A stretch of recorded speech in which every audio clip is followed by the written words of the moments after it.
failures that has been,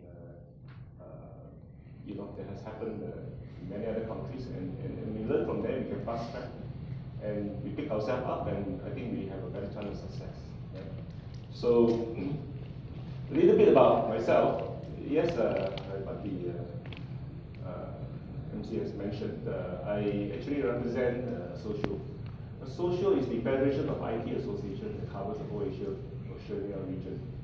There's about 24 countries within this federation, out of which from Malaysia is PCOM. You know who's PCOM, right? Yeah, okay. So PCOM is the ICT organization, association in Malaysia. And the company that takes care of my day-to-day pay is actually S&T, a company that I founded back in 2000. S&T actually stands for Ship and Track. A little bit of story about Ship and Track. When I saw back in 2000, I was all from traditional IT. I'm IT background, by the way. Accidentally got into logistics. When I got into the back in 1999, there were this whole thing about gold rush, and everyone was dreaming and going chasing after gold to set up e-commerce stores all over the place. Everybody wants to be like Amazon. So back then, there were many websites that had been set up. So I thought, why don't I do the dirty work? I focused on the back end. So the back end was actually logistics, right? Linking the e-commerce world to the logistic world. And logistic world is very, very behind. But the problem with that was, I think I was 15 years too early. 15 years too early. In fact, one of the biggest failures about entrepreneurship, you know what, some of the failures will be not getting the right people, not getting the right business model, not getting enough money, right? And timing, right? But survey shows that actually timing was the biggest issue of most entrepreneurs. They have a good idea, they got good products, but they enter into the market at the wrong time. So mine is a typical case of that. Okay? But however, the lucky thing is managed to raise quite a fair bit of funds. Back then, the Marseille entity and others were my investor. I raised about close to 55, 60 million at that time. So actually, I plowed back those money into physical brick and mortar. So today, I basically own about six, seven warehouses, and a fleet of trucks, and we operate in Malaysia, Singapore, and then we have a network that covers the whole region. That's who we are. And I also kind of help out some startups here and there.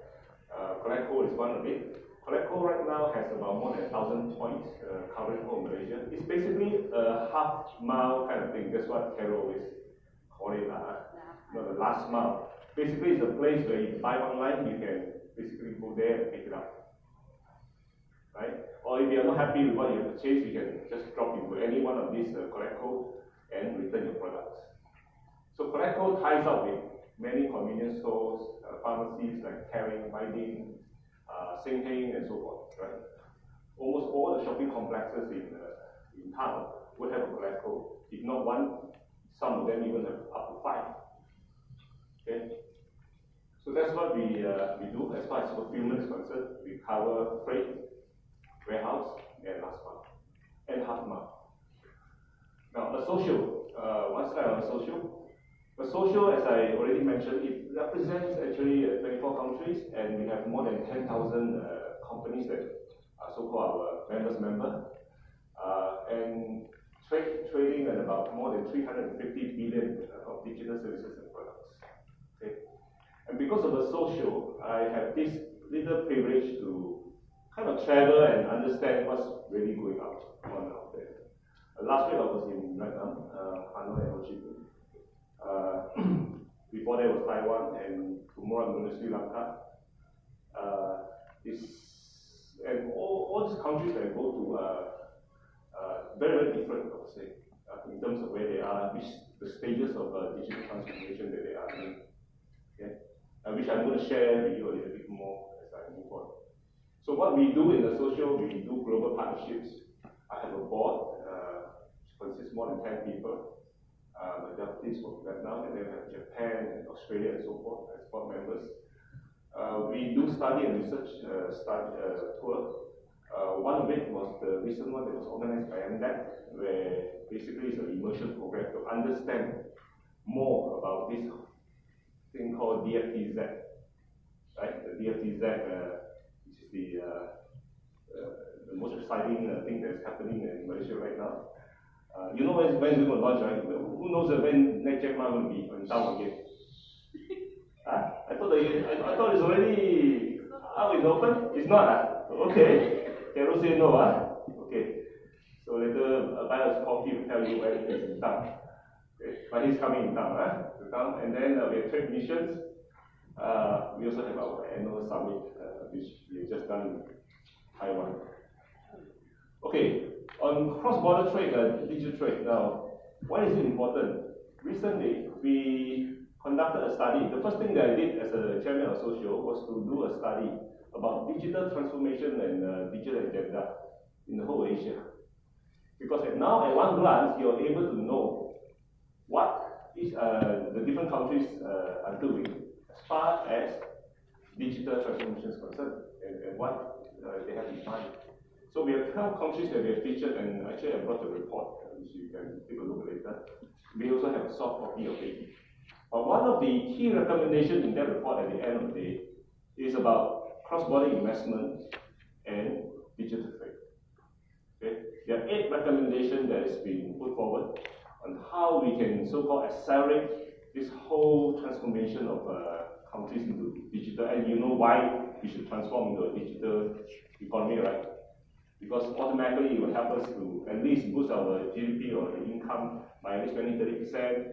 It has benefits to the from the rich to the poor. It helps the government to collect more tax. I don't know whether it's good for us or not good for us, but it helps the government to collect more tax because everything is in digital form, right? It helps like payment issues like COD right now with wallets and a lot of things. You know, the society is going cashless. That brings a lot of benefit. So these are all the benefits of going digital. Okay, and so the report states very clearly, right? Digital, cross-border, and investment is key. Now then, when you look at the cross-border trade, then where is it? Which part of the globe are the happenings as far as digital trade? If you look at Asia alone, actually it's already almost half, 40% actually happening in Asia. Actually, you don't really have to look too far. You know, because the intra-trade within Asia is already very big, right? And of course, the rest are Europe, North America, and so forth. But today, most of the sales are going to focus to US, like China to US especially. Okay, and US and the Euro market are more or less all dominated by Amazon. You go to Europe, 90% of online trades are Amazon. Amazon is still very new here, but here is via Lazada. But Lazada, by default, is Alibaba, right? Because Alibaba has kind of acquired Lazada and pumped another 2B for it to so-called spend, right? To increase its market share. And then the rest of the world will be 15%. Now, this statistic is important because it tells you where should you be focusing, right? Where are the opportunities? But this is 2 slides that I pulled out from AP Premier study. A lot has been covered by John earlier.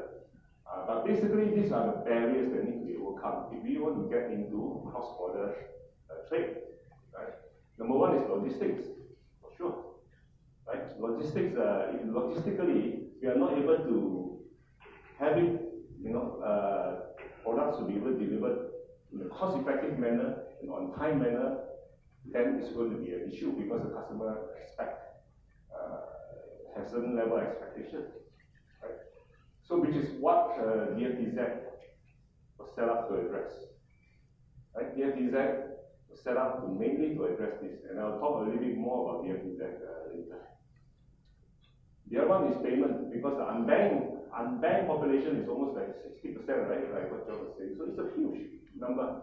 If you go to Vietnam, China, and all these places, if you don't do COD, online will not try. Okay, it is not because of their ability to do the last mile and collect cash. Okay, but that still seems to be a bit of an issue in countries like here because somehow this last mile collection of cash by the courier boys are still a little bit challenging. Which is also why you see the other way to get around it is via the convenience stores like 7-Eleven and so forth. Okay.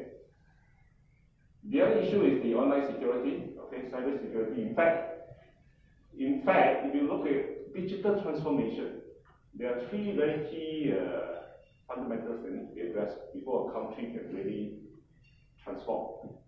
Number 1, digital infrastructure has to be in place, broadband access and so forth. Right? If half the population do not have access to internet or broadband, how are you going to move digital? Because a lot of it lies on that. The second very important thing is talent, the human resource. Now, especially in some countries in Asia, we are dealing with so-called aging society. Okay?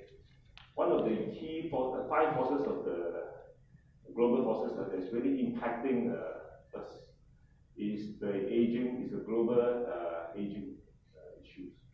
In fact, statistics show those people who are more than 65, any more than 65, don't raise up your hand.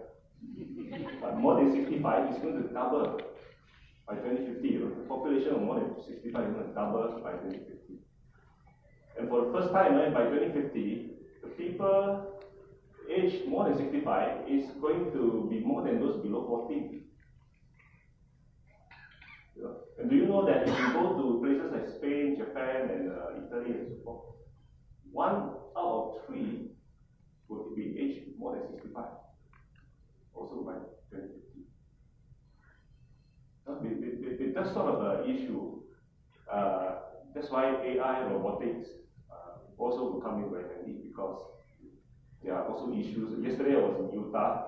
I think a couple of you were in Utah as well, sharing with the students about the skills that is required for the 21st century. Will we be out of job? Right? With so many robots that they can kind of take over our roles. No, right? I mean, because there's so much in the human side, right? We have, it's not just about IQ, right? We have, like what Jack Ma was saying, we have EQ, right? In fact, we call it LQ, love quotient. We have feelings, emotions, which is actually very required in the workplace. In business dealing, coaching, relationship and so forth. Robots cannot do that. So it's important, to have some of this. Sorry, I sidetracked a little bit, but I thought those sharing is important because as I said, you've got to understand the whole landscape, right? And these are some of these countries that's been affected. And the third area that is really affecting, slowing down digital transformation is cybersecurity. Securities. Okay, digital infrastructure, human resource, and securities. Security is a big threat. Because of digital, because our data are all over the place, right? We are very vulnerable, right, to threats. Very, very vulnerable. So we just have to find ways at the level of a